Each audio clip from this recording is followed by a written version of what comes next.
You know, walk around, hit Suge in the little thigh, ain't nothing. Take a little picture, go home, you know, he yell, ah! Grab him, pop, boom, I put him on the wall.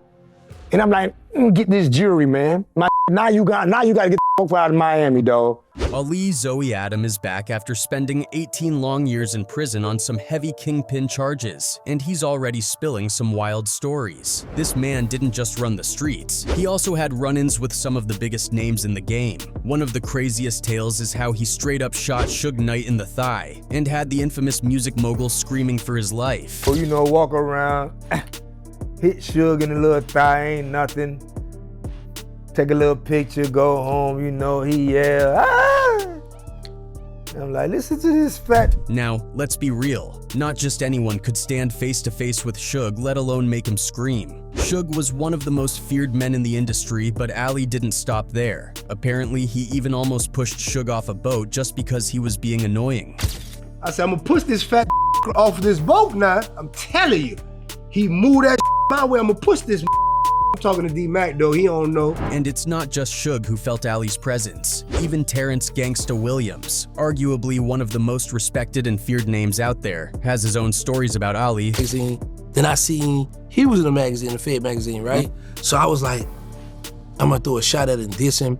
But then I was like, no, because it's Haitians all around the federal system, and this Haitian not no. There's a lot to unpack, so let's dive in deeper. For those of you unfamiliar with Ali Zoe Adam, let me catch you up. He's not just another street legend, he's a founding member of the Zoe Pound Gang and a major name in the drug world, amassing millions in cash, assets, and influence. A lot of different places. So you had 123 homes? Yeah, I had 123 homes at one time, but I had 42. And we had a... If you've ever heard about people making it rain in clubs, you can thank Ali for starting that trend. His wealth, power, and connections brought him into the orbit of some of the biggest names in entertainment, and his encounters with them were nothing short of explosive. Take Suge Knight, for example. Suge, the man many feared in the industry, had his own share of run-ins with Ali, and let's just say it didn't end well for him. According to Ali, things popped off during the 2004 Vibe Awards, an event hosted by Queen Latifah's manager Shaquem. Ali was there with his crew, including Jimmy Henchman, while Suge also attended with his people. The drama started when Quincy Jones and Snoop Dogg were about to present an award to Dr. Dre. As Dre stood up, one of Suge's guys walked over and punched him in the face. Anyway, Dr. Dre stood up. When Dr. Dre stood up,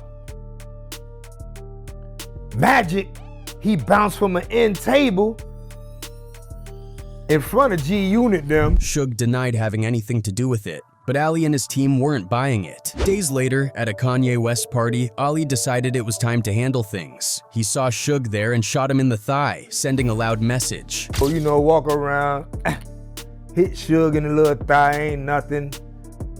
Take a little picture, go home, you know, he yell, ah! I'm like, listen to this fat. But that wasn't the only time Suge crossed paths with Ali. Ali recalled another incident on a boat where Suge was stirring up trouble again. Suge was blowing smoke in D-Mac's face and talking trash, saying Diddy's G card was canceled. According to Ali, it took everything in him not to throw Suge overboard right then and there. I said, I'm gonna push this fat off this boat now. I'm telling you. He moved that my way, I'm gonna push this. I'm talking to D-Mac though, he don't know. And Suge wasn't the only one who felt Ali's wrath. Lil Wayne also had his own tense encounter with Ali. Ali had built a connection with Birdman years before, so he was familiar with Cash Money and its artists, including Wayne. By 2007 though, there was tension between Birdman and Wayne was gearing up for his iconic mixtape run. Ali noticed the falling out between the two and decided to step in when Wayne asked him for a favor. Wayne handed Ali $230,000, hoping to flip it into more. Ali agreed and told Wayne he'd turn it into $300,000. I'll bring you back 300. Don't trip. You know, he in the mud, I'm in his factory with him. He doing something exceptional. Things got messy when Ali told Wayne he needed 3 weeks before he could flip the money. Wayne wasn't happy and got impatient. Around this time, Ali was managing some artists and happened to run into Wayne at a tattoo shop. He wanted Wayne to listen to his artist's music and give feedback, but Wayne wasn't interested. He let like 8 bars go, he like, nah, buddy ain't ready, I'm like, now hold on, listen to one clear. I'm name dropping, man, check it, listen to the... According to Ali, Wayne kept turning the music off, and that disrespect set him off. Ali grabbed Wayne, slammed him against the wall, and snatched his chain. I'm name dropping, man. Check it. Listen to the. He acting crazy, so I'm like, man, I done gave this dude all favors, man, all this favor. I set trip. I grab him. Pop, boom. I put him on the wall. And I'm like, get this jury, man.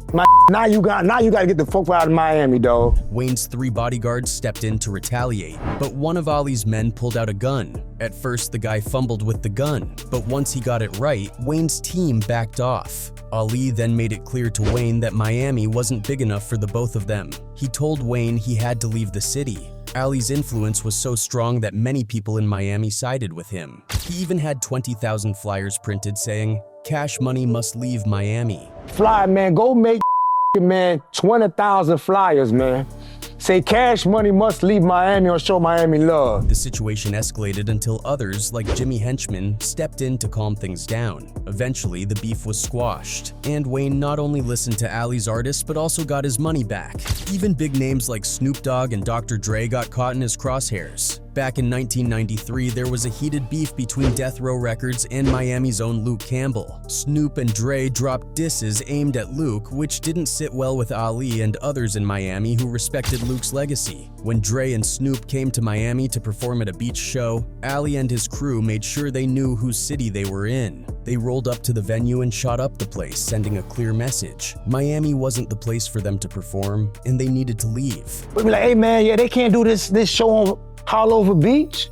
They got a big show, Hollover Beach, Snoop, Dre, Dr. Dre, and all that. So we go there, make some noise, I get the fuck on. Ali Zoe Adam wasn't just a force to be reckoned with. He was a legend who commanded respect in every room he entered. But to truly understand how someone like Ali ended up serving 18 years in prison, we have to go back and retrace his steps. Born in Haiti, he and his family was actually doing pretty well over there. They were part of the government, but things took a dark turn when a coup d'etat broke out. When a new administration was taking over, there was this brutal ritual where people from the outgoing regime were offed. So Ali's family had to flee the country in a hurry. They escaped by boat, which turned into a nightmare because a nasty storm hit them hard during the journey. He lost a lot of family members along the way. It was a devastating time. Eventually, the survivors made it to the US and tried to rebuild their lives. Once they settled in, his family bought a store called the Carroll City Supermarket. It was a small win in a big foreign world. But for Ali, life in America wasn't easy. By the time he was just 10 years old, he started hanging out with this dude named Kenneth "Booby" Williams. Booby and his crew, known as the Booby Boys, used to post up right in front of Ali's mom's shop.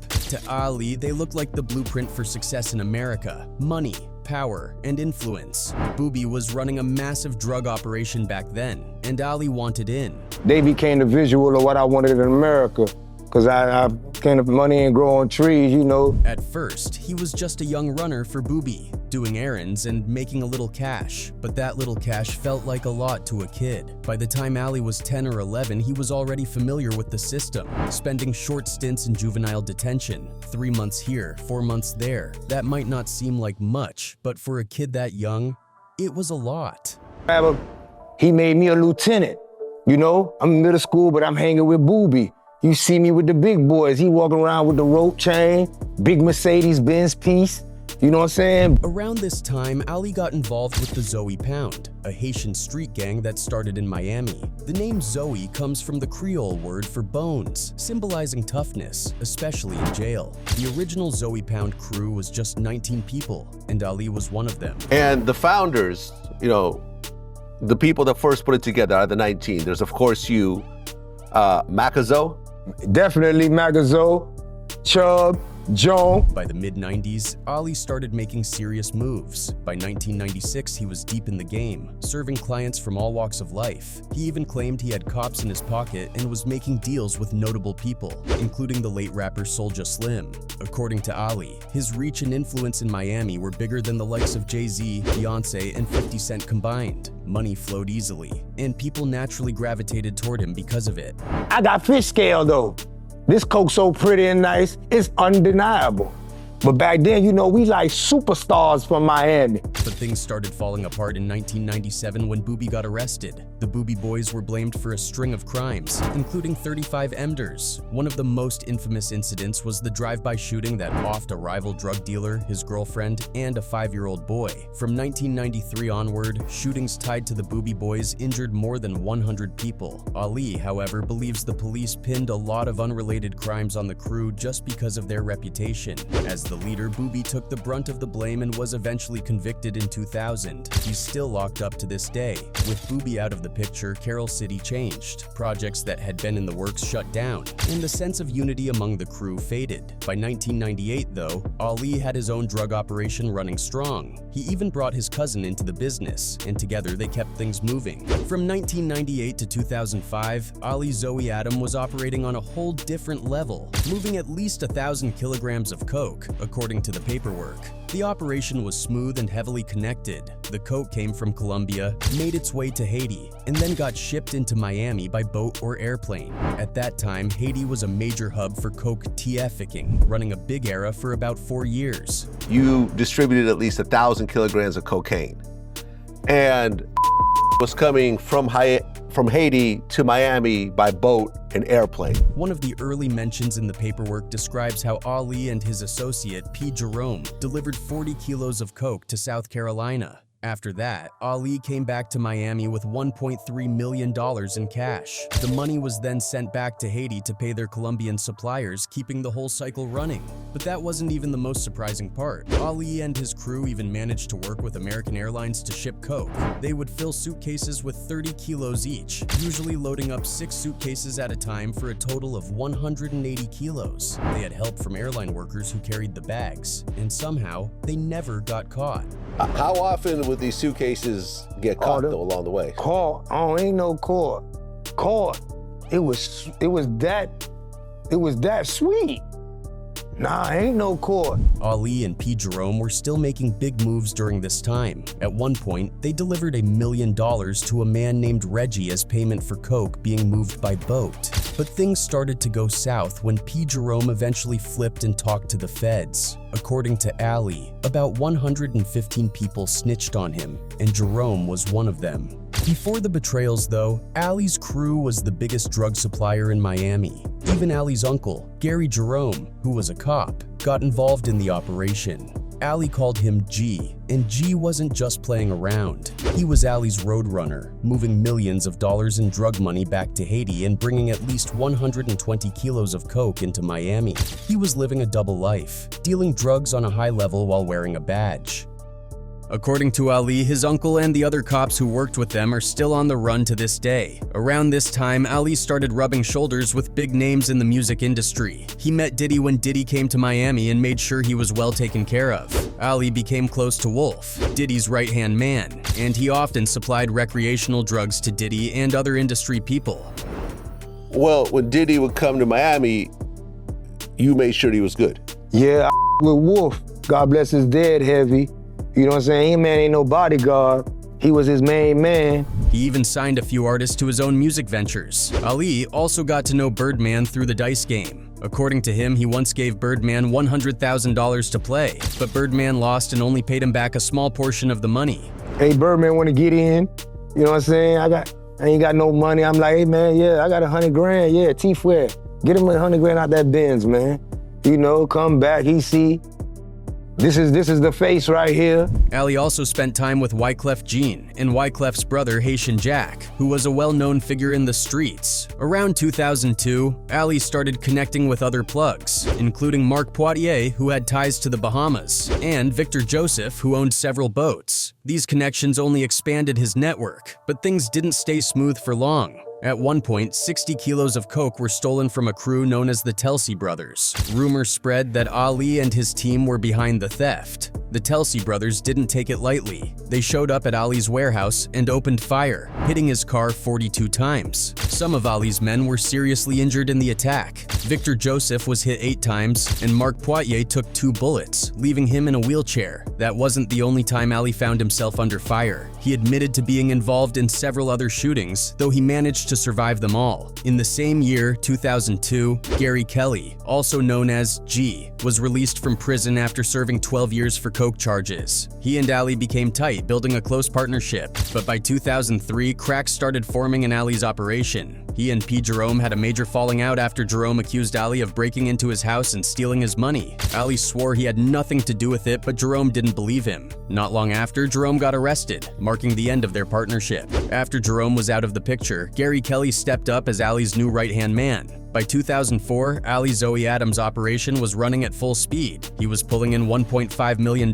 every week and moving 800 kilos of coke every 2 days. Tens of millions of dollars were flowing through his network, and he was doing business with some of the most serious drug dealers in the game. You were making $1.5 million a week.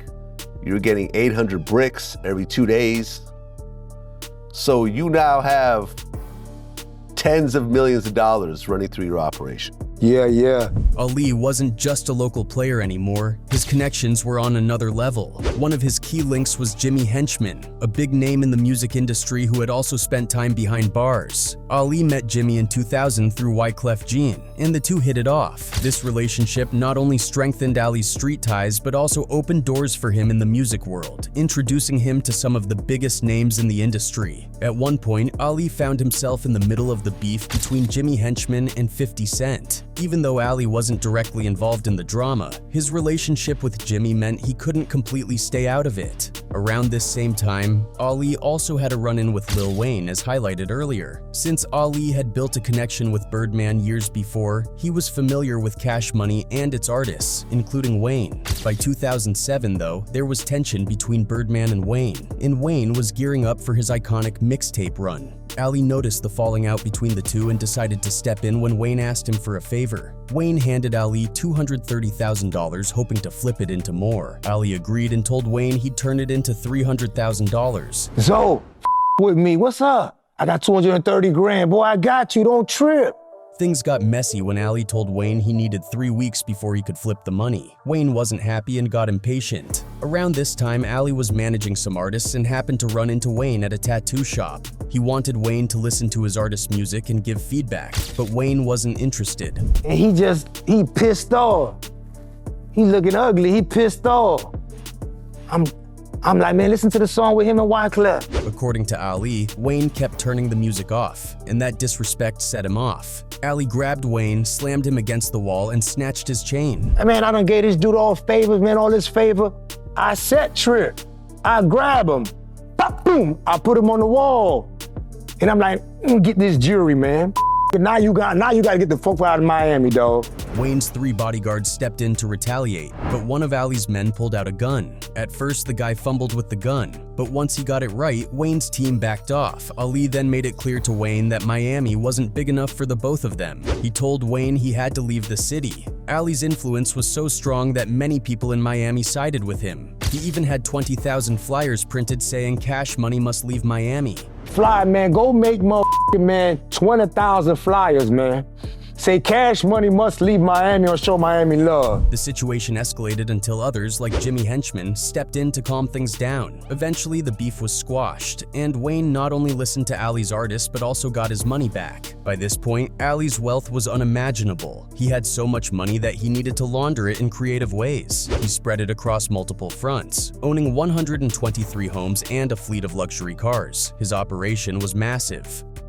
At his peak, he had about 400 people working under him. But the bigger the operation, the bigger the target on his back. In 2007, everything came crashing down. Ali was hit with a massive indictment. The charges were overwhelming. A kingpin charge, CC, continuous criminal enterprise, conspiracy to distribute over 6,000 kilos of coke, money laundering, wire fraud, and even mortgage application fraud. There was no way out. Ali was denied bond. 2 cops who were part of his operation fled the country to avoid prosecution, but Ali wasn't so lucky. On top of that, 115 people flipped on him, including people he had considered close allies. In prison, things got even worse. worse. Ali was put in solitary confinement for 3 years and 7 months, locked in a one-man cell. During this time, his empire fell apart. People he trusted drained his assets, and his once loyal crew moved on without him. According to Ali, it took him a long time to accept that the game kept going after he was out of the picture. People he had helped turned their backs on him, leaving him to fend for himself. Initially, Ali was staring down 3 life sentences, but he took a plea deal for 30 years. Even with the deal, he had to do at least 85% of the time,